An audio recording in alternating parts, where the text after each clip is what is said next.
Namaskar, good evening viewers. You are watching House Highlights on Sunset TV. I'm your host Rajiv Kumar Singh. The Prime Minister replied to the discussion on the motion of thanks on the President's address in the Rajya Sabha on Thursday. In this program, we will take a look at all that transpired in the two houses of Lok Sabha and Rajya Sabha on Thursday. Before we delve into the details, let us take a quick look at the headlines. Rajya Sabha adopts motion of thanks on President's address. Prime Minister replies to the discussion in the upper house, says his government works not for the appeasement of a section but for the satisfaction of all. Prime Minister emphasizes amongst the elders, developed India will be built by the middle class and the youth of the country. Says to stall, mislead and delay is Congress's motto. Takes a dig at terming the slow growth rate during Congress's regimes as Hindu growth rate. And deportation of unauthorized immigrants from the US as per regulations, says External Affairs Minister S. Jaishankar in the Parliament. Stresses government plans strict action against agents involved in human trafficking.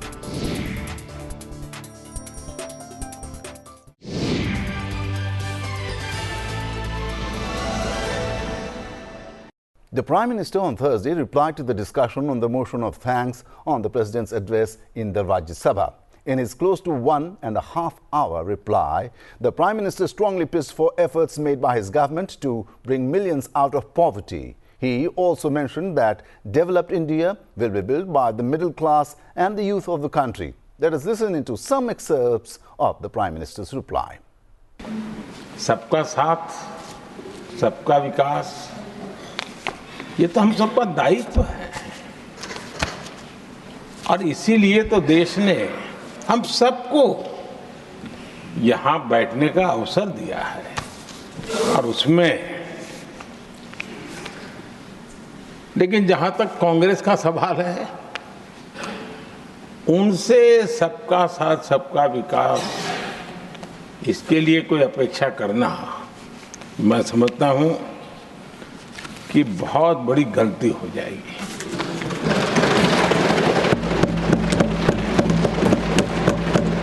ये उनकी सोच के बाहर है, उनकी समझ के भी बाहर है और उनके रोड मैप में भी ये सूट नहीं करता है,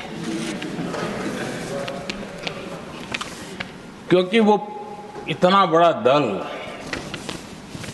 एक परिवार को समर्पित हो गया है, उसके लिए सबका साथ सबका विकास संभव ही नहीं।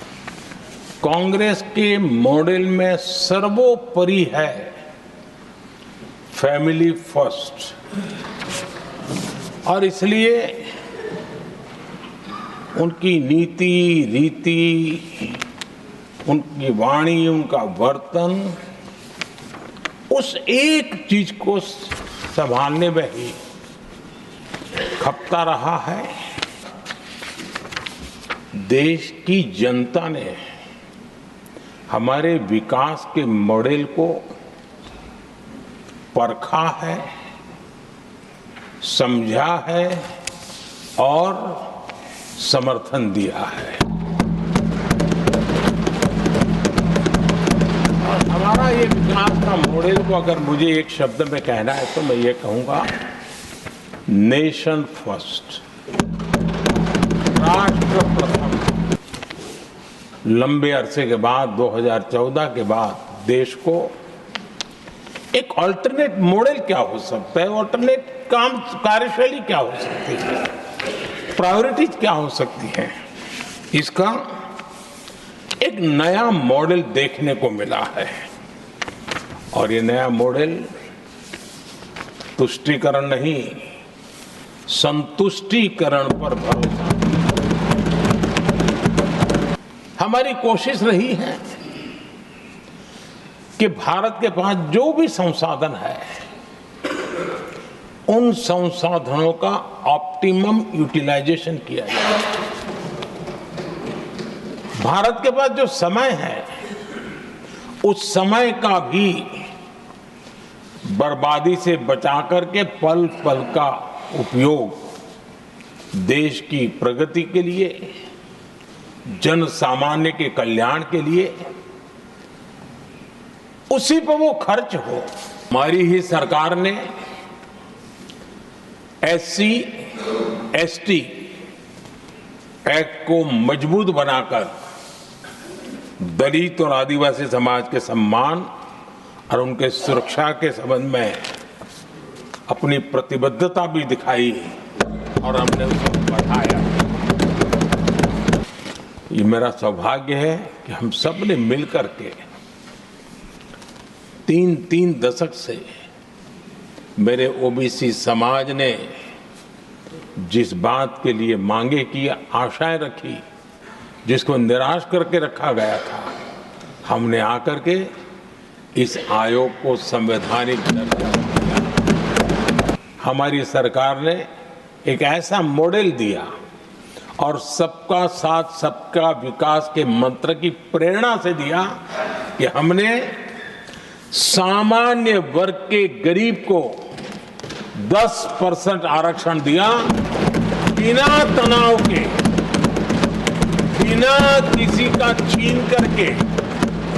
और जब ये निर्णय किया तो SC समुदाय ने भी उसको स्वागत किया, ST समुदाय ने भी स्वागत किया, OBC समुदाय ने भी स्वागत किया।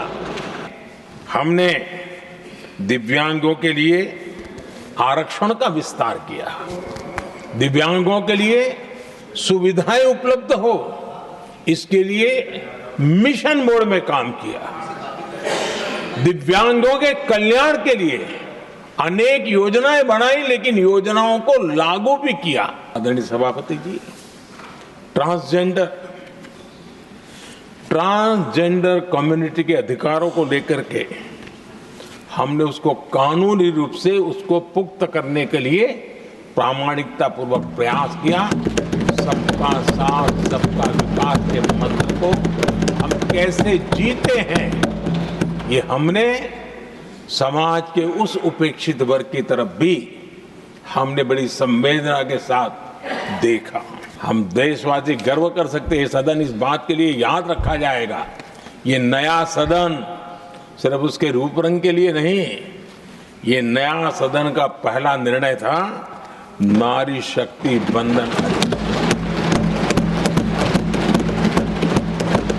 इस नए सदन को हम किसी और तरीके से भी कर सकते थे, हम हमारी वाहवाही के लिए भी उपयोग कर सकते थे, पहले भी होता था, लेकिन हमने तो मातृशक्ति की वाहवाही के लिए इस सदन का आरंभ किया था और मातृशक्ति के आशीर्वाद से ये सदन अपना कार्य आरंभ किया है। बाबा साहब आंबेडकर के साथ कांग्रेस को कितनी नफरत रही थी, उनके प्रति कितना गुस्सा था, और किसी भी हालत में बाबा साहब की हर बात के प्रति कांग्रेस चिढ़ जाती थी। और इसके सारे दस्तावेज मौजूद है। और इस गुस्से को 2 बार बाबा साहब को चुनाव में पराजित करने के लिए क्या कुछ नहीं किया गया। इस देश के लोगों ने बाबा साहब की भावना का आदर किया, सर्व समाज ने आदर किया, और तब आज मजबूरन कांग्रेस को जय भीम बोलना पड़ रहा है, उनका मुंह सूख जाता है। किसी भी राजनीतिक दल की सरकार कहीं बनी तो उसको अस्थिर कर दिया, क्योंकि लकीर छोटी करो दूसरे की, इसी काम में वो लगे रहे। और ये जो उन्होंने रास्ता चुना है ना, औरों की लकीर छोटी करने का, लोकसभा के बाद भी जो उनके साथ थे वो भी भाग रहे हैं, क्योंकि उनको पता चला गया ये तो हमें भी मार डालेंगे। आप अपनी लकीर लंबी करने में मेहनत कीजिए, सोचिए, तो कभी न कभी देश आपको भी ये 10 मीटर दूर यहाँ आने का अवसर देगी। हमने मुद्रा योजना शुरू करके जिन लोगों को पहली बार उद्यम के क्षेत्र में आना था, उनको निमंत्रित किया, उनको प्रोत्साहित किया। बिना गारंटी को लोन देने का एक बहुत बड़ा अभियान हमने चलाया, ताकि समाज में ये बहुत बड़ा समुदाय है जो आत्मनिर्भरता के अपने सपने को पूरा कर सके। और एक योजना और भी बनाई, स्टैंड अप इंडिया, जिसका मकसद था SC ST समुदाय के हमारे भाई बहन और कोई भी समाज की महिला, उसको बैंक से 1 करोड़ रुपए का बिना गारंटी को लोन, ताकि वो अपना कारोबार। और हमने इस बार बजट में इसको डबल कर दिया है। और मैंने देखा है कि लाखों ऐसे नौजवान इस वंचित समुदाय से, या लाखों बहनें आज मुद्रा योजना के द्वारा अपना कारोबार करना शुरू किया है। जिसको किसी ने नहीं पूछा, उसको मोदी पूजता है।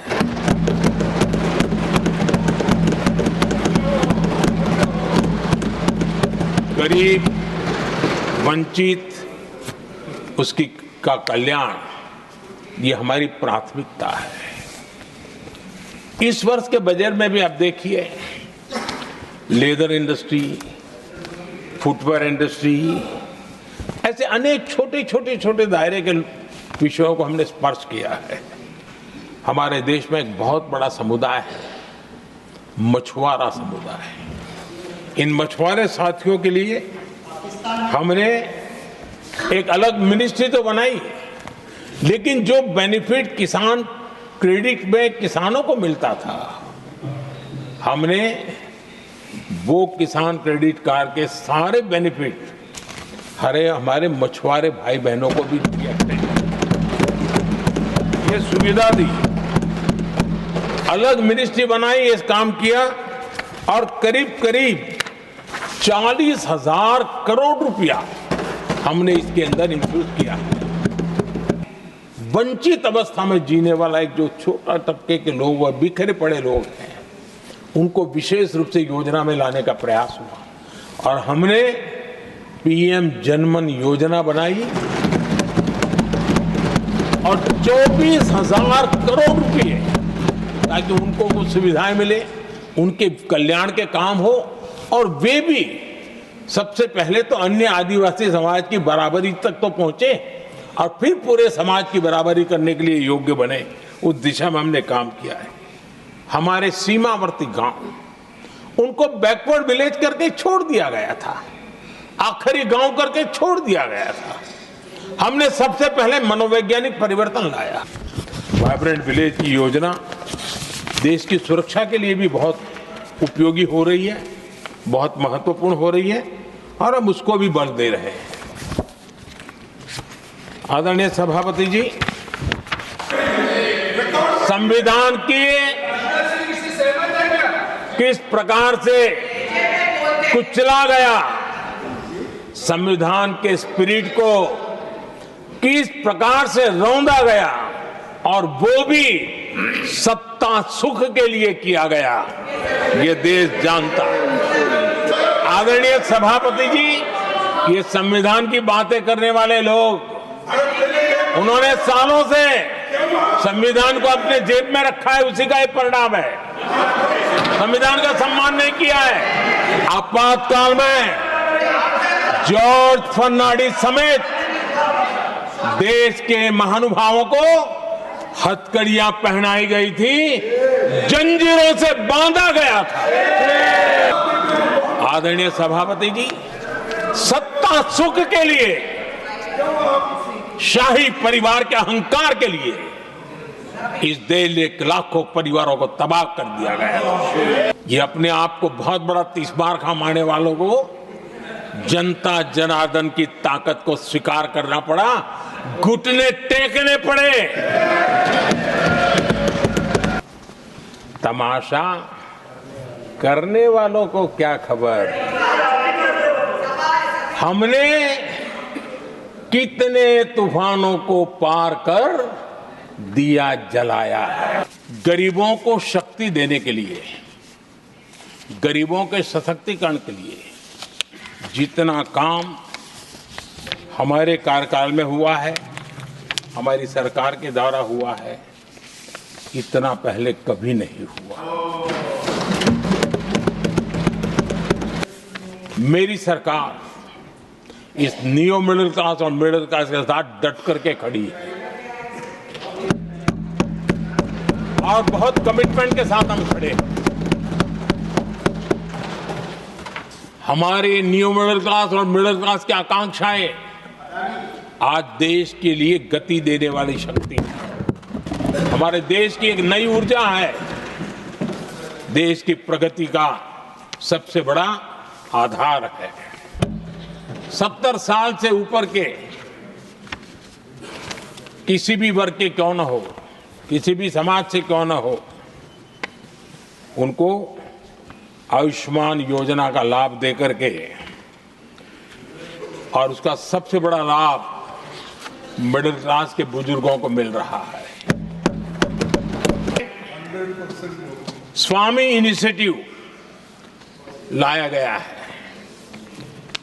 जो हाउसिंग प्रोजेक्ट अटके हुए हैं, जिसमें मध्यम वर्ग के पैसे रुके हुए हैं और उनकी सुविधाएं अटकी हुई हैं, उनके उस काम के लिए 15,000 करोड़ रुपया इस बजट में हमने आवंटित किया है, ताकि मध्यम वर्ग के उन सपनों को पूरा कर सकें।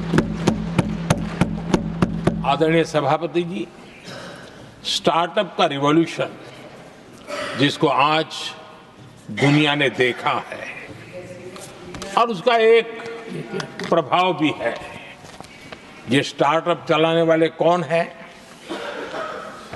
ये स्टार्टअप चलाने वाले नौजवान ज्यादातर मिडिल क्लास के नौजवान हैं।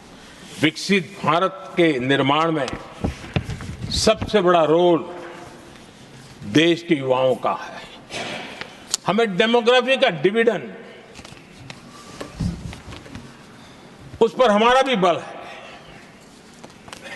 जो अभी स्कूल कॉलेज में है, वही विकसित भारत के सबसे बड़े लाभार्थी बनने वाले हैं।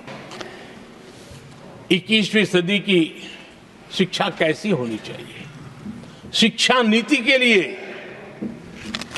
पहले सोचा तक नहीं गया। जो चलता है चलने दो, जैसा होता है होता ही रहो। करीब 3 दशक के अंतराल के बाद नई राष्ट्रीय शिक्षा नीति लेकर के हम आए। 3 दशक के अंतराल।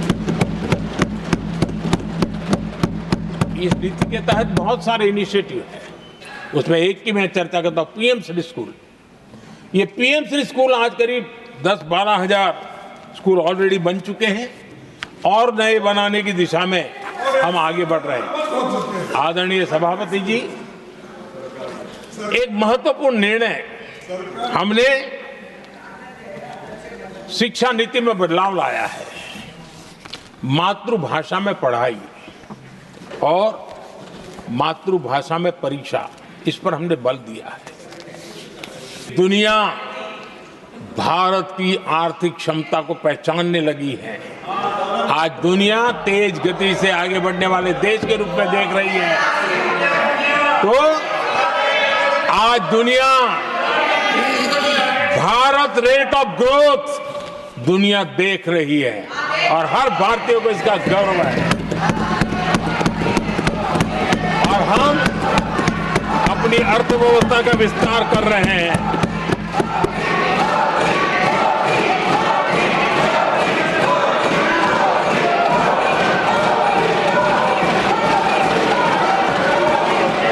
External Affairs Minister Dr. S. Jaishankar on Thursday made a statement in both the Houses of Parliament regarding the deportation of more than 100 Indian nationals from the United States. The statement came amid opposition protests in Parliament over the issue. The EAM said in his statement that the process of deportation is not new and it is the obligation of all countries to take back their nationals if they are found to be living illegally abroad. Chairman, I rise to apprise the House of certain developments pertaining to deportation of Indians from the USA. Honorable members are aware that people-to-people exchanges constitute the bedrock of our deepening ties with the United States. Indeed, more than any other relationship, mobility and migration has had a key role to play in enhancing its quality. Sir, the House would also share the view of the government that it is in our collective interest to encourage legal mobility and discourage illegal movement. In fact, illegal mobility and migration has many other associated activities also of an illegal nature. Moreover, those of our citizens who have been inveigled into illegal movement themselves become prey to other crimes. They are trapped into both moving and working under inhumane conditions. Members are aware that unfortunately there have even been fatalities in the course of such illegal migration. Those who have returned have also testified to their harrowing experiences. Mr. Chairman, sir, it is the obligation of all countries to take back their nationals if they are found to be living illegally abroad. This is naturally subject to an unambiguous verification of their nationality. This is not a policy applicable to any specific country, nor indeed one only practiced by India. It is a general accepted principle in international relations. Sir, honorable members would be aware that the process of deportation is not a new one. I repeat, not a new one, and has been ongoing for several years. I would like to share with the House details of deportation from the United States since 2009. Their numbers, years-wise, as available with our law enforcement authorities, is as follows. 2009, number of deportees, 734. 2010, 799. 2011, 597. 2012, 530. 2013, 515. 2014, 591. 2015, 708. 2016, 1303. 2017, 1024. 2018, 1180. 2019, 2042. 2020, 1889. 2021, 805. 2022, 862. 2023, 617. 2024, 1368. 2025, 104. Sir, deportations by the US are organized and executed by the Immigration and Customs Enforcement ICE authorities. The standard operating procedure for deportation by aircraft used by ICE, that is effective from 2012. I repeat, that is effective from 2012, provides for the use of restraints. However, we have been informed by ICE that women and children are not restrained. Further, the needs of deportees, including during transit, related to food and other necessities, including possible medical emergencies, are attended to. During toilet breaks, deportees are temporarily unrestrained if needed in that regard. This is applicable to chartered civilian aircraft as well as military aircraft. There has been no change, I repeat, no change from past procedure for the flight undertaken by the US on 5 February 2025. Honorable Chairman, sir, we are, of course, engaging the US government to ensure that the returning deportees are not mistreated in any manner during the flight.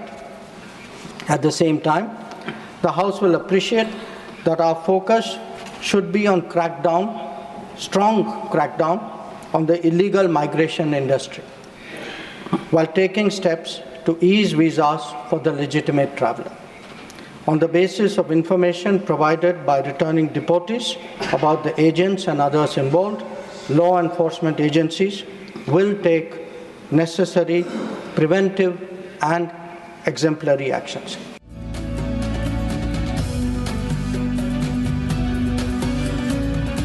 The proceedings in the Lok Sabha on Thursday began amidst pandemonium.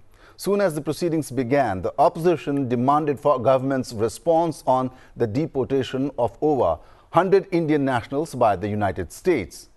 The speaker said that the government was aware of the concerns and there would be an appropriate response by the government. He appealed to the opposition members that they should allow the question hour to proceed smoothly. माननीय सदस्यगणों, आपकी चिंता सरकार के ध्यान में है और ये विदेश नीति का मामला होता है, दूसरे देश का विषय है, भारत सरकार के संज्ञान में है। इसलिए मेरा आपसे निवेदन है कि प्रश्नकाल महत्वपूर्ण समय होता है और प्रश्नकाल के महत्वपूर्ण समय में मतदाताओं की चिंताएं, उनकी समस्याएं, उनकी कठिनाइयों को हम उठाने का प्रयास करते हैं और सरकार जवाब देती है। बहुत कठिनाई से क्वेश्चन लगते हैं, आप उनको बोलने दें कीर्ति आजाद जी को। आप सहयोगी दल को व्यवधान पैदा कर रहे हैं, उनको नियोजित तरीके से प्रश्न उठाने देना चाहते हैं। नियोजित तरीके से सदन को व्यवधान करना, सदन में गतिरोध पैदा करना, ये संसदीय परंपराओं के अनुरूप नहीं है। मेरा आपसे आग्रह है, आप अपने अपने विषय में उठे।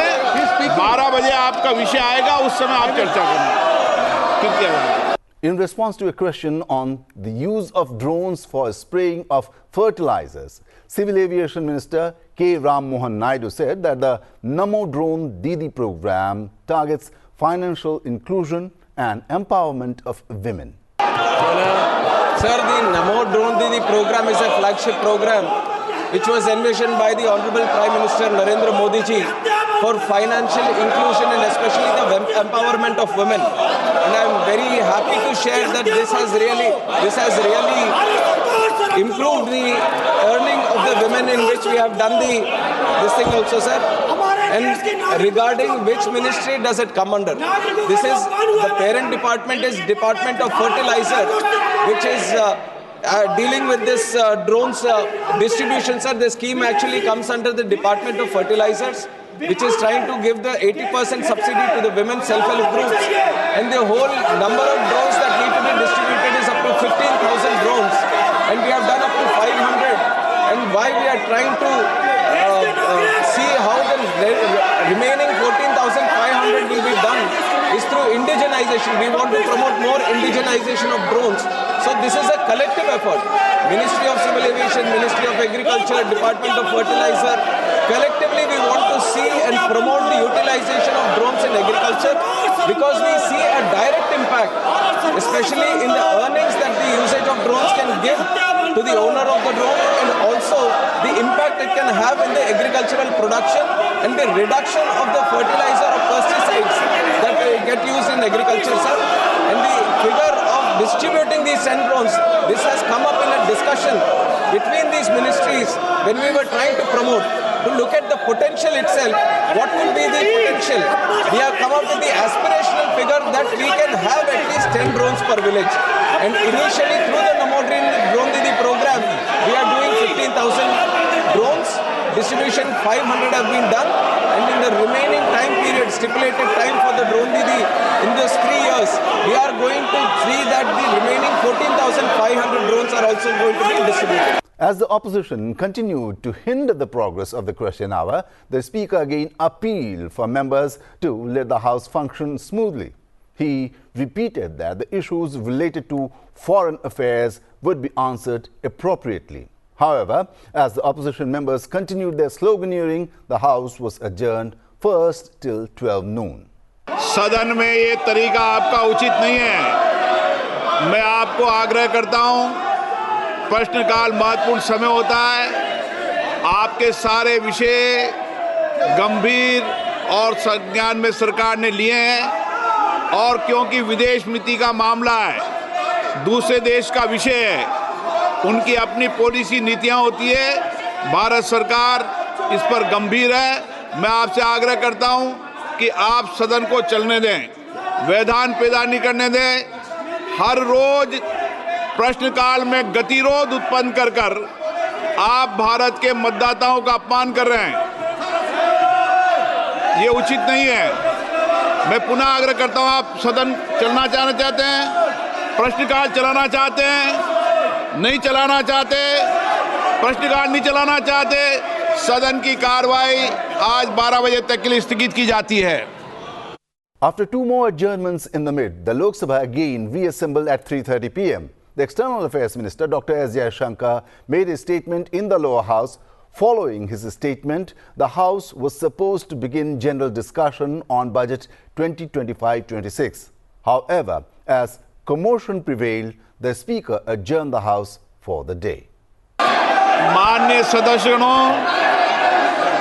मैं सभी माननीय सदस्यों से आग्रह कर रहा हूं, मेरे प्रतिपक्ष के माननीय सदस्यों से आग्रह करता हूं, आपको जनता ने चुनकर भेजा है और महत्वपूर्ण बजट पर आप महत्वपूर्ण चर्चा कर सकते हैं, वित्तीय विषयों पर अपनी बात रख सकते हैं, अपने क्षेत्र के विकास की बात कर सकते हैं और किस तरीके से सामान्य बजट पर समाज में सामाजिक आर्थिक परिवर्तन लाया जा सकता है, इसके मामले में आप अमूल्य सुझाव दे सकते हैं। आप चर्चा नहीं करना चाहते, आप सामान्य बजट पर चर्चा नहीं करना चाहते, सदन की कार्रवाई कल 11 बजे तक के लिए स्थगित की जाती है। That is all we have in this episode of House Highlights. We leave you with the quote of the day. Keep watching Sunset TV. Goodbye and good night.